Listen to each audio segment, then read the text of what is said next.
Hello, Richard from budgetguitarist.com.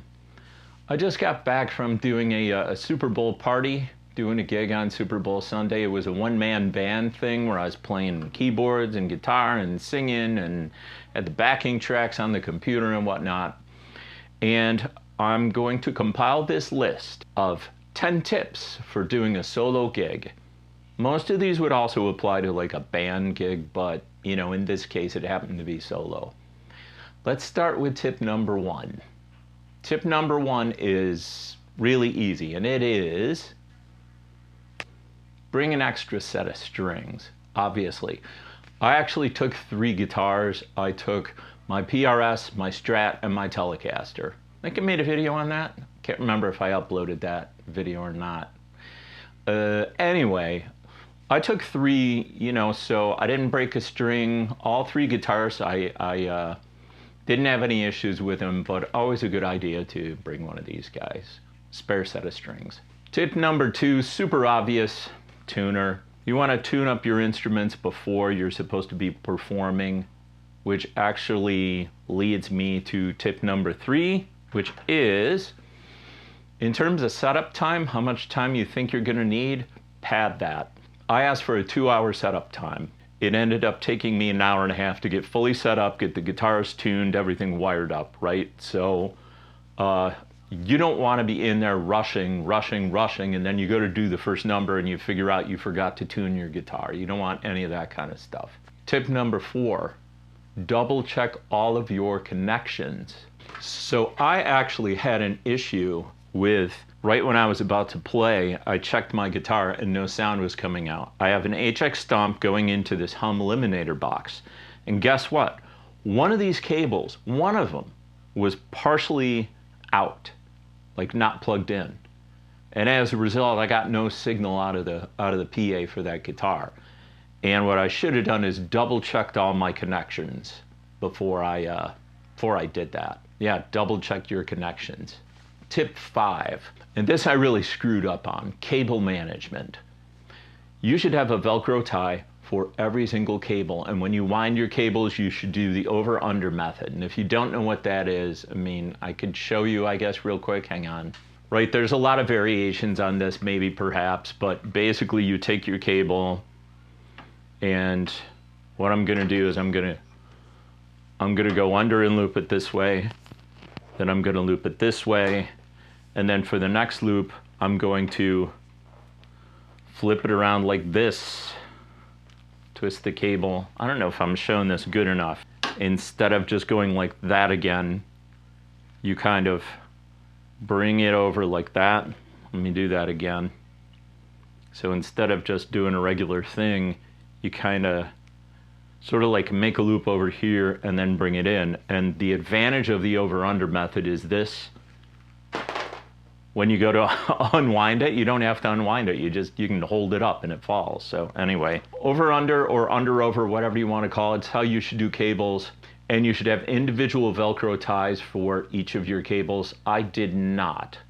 I wound them nicely and I put them in a pile and I put them in a box, and when I got there in the car, they all jostled and it was a spaghetti mess. And then even worse, when I got done with the gig, I was in such a hurry to go, I unplugged every cable, I didn't wind any of them up, and I threw them all in this box. Look at this nightmare. There's power cables, microphone cables, a lighting cable, electrical cables, audio cables, might even be some USB cables. You know what this is? This is 45 minutes worth of work. Before I do anything else, I'm gonna go to Lowe's tomorrow afternoon probably, on my lunch break, and I'm going to buy a whole bunch of Velcro ties so that I can individually cable these all up. It will make for a faster setup for sure. And then the tear down, if I take a little bit of extra time on my next tear down and cable them all up correctly, then I won't end up with 45 minutes worth of going through them like this. This is awful. Don't do this. It's also bad for the cables, by the way. So anyway, there you go. Bad. Tip number 6, this I did do. I brought kind of like a dressy shirt, and I didn't wear that when I was doing the setup. When I was doing the setup, I wore a Fender t-shirt, basically. And then as soon as I was done with all the setup, everything was good. Then I went to my car and I changed and I put on a nicer shirt, to perform in. And it just, you don't want to get up there and have like stains on your armpits, and you don't want to be all, if you're all sweaty, it's just more professional. Just, you don't have to have a full wardrobe change if you don't want to, but just having a fresh, clean shirt to put on is, it'll even help your mindset. So Brad Johnson was a quarterback of the Tampa Bay Buccaneers the year they won the Super Bowl. And one of the things that Brad Johnson always did is when he came out in the second half, he had a whole brand new clean uniform on, clean socks, clean everything. And everything had to be like immaculate. And he was a little superstitious, but really it just gave him this really good feeling. And so maybe it's kind of a similar thing, I don't know. Maybe I'm stretching that one. Anyway, tip 7. Make sure that you have plenty of business cards so that you can give business cards out. You can give a business card to the owner so he can see how to spell your name correctly for the check. You can give business cards to, I handed out several business cards after my last gig to people who came up to talk to me. Okay, tip 8. You're probably wrapped up in your performance and you can kind of look around the room, and sometimes it can be distracting because people will be talking to each other and drinking beer or whatever, eating whatever, and apparently ignoring you. If you're not used to this, right, this can be a little discouraging.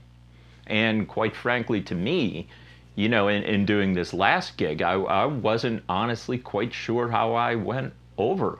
But I got a lot of compliments at the end, and a lot of people came up to tell me, they thought the music was perfect for the venue. So that was really good.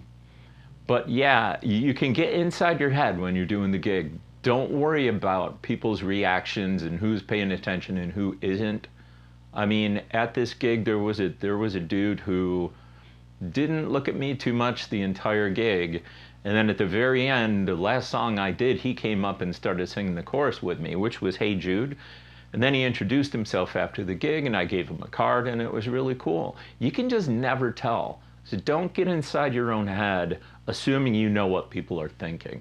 A lot of times you're the background music, right? But the point is, if they're enjoying the background music, you might not see that they're tapping their toe under the table, but they are, right? So don't jump to conclusions. Tip number 9, your spare guitar picks need to be in a location that you can get to super quick for when you drop them. Now in my case, my live setup is just like this. I've got my mixing board here so I can adjust volumes as I'm singing. I come over here and adjust the volumes, which I did at this gig. My laptop is here, my guitar picks are right here. So I can get to them super quick, super quick. So that's a good tip. Here's the 10th tip. Have a backup vocal mic, and also have a backup cable for every cable you need. So in my case, I use USB cables, I use extension cords, I use 1/4-inch audio cables, and I also use XLR cables, like for a microphone. I've got a spare microphone, and I've got spares for all 4 of those kinds of cables. I would also say, the power cord, the basic power cord that you have that plugs into, like, for example, my big powered speakers, same cord that plugs into my mixer here, like, I also have several spares of these. So you can never have too many spares, including a spare microphone. The Shure SM57 is the ultimate spare microphone because you can use it for anything. It's heavy, it's durable, it sounds really good, and yeah, it's a great idea. Now, the one thing I do not really have in my setup is, at this point in time, I don't really have a spare keyboard. I do have a spare mixer. I don't really have a spare computer. And so the more gigs I decide to do, if I decide to do a bunch more, I'm gonna have to work out like a backup for that, like an inexpensive laptop, some kind of inexpensive keyboard, that doesn't cost as much as this. This is the Yamaha MX88. It's like 1100. Personally, I like the weighted keys in the full 88 because I grew up playing piano, but I digress.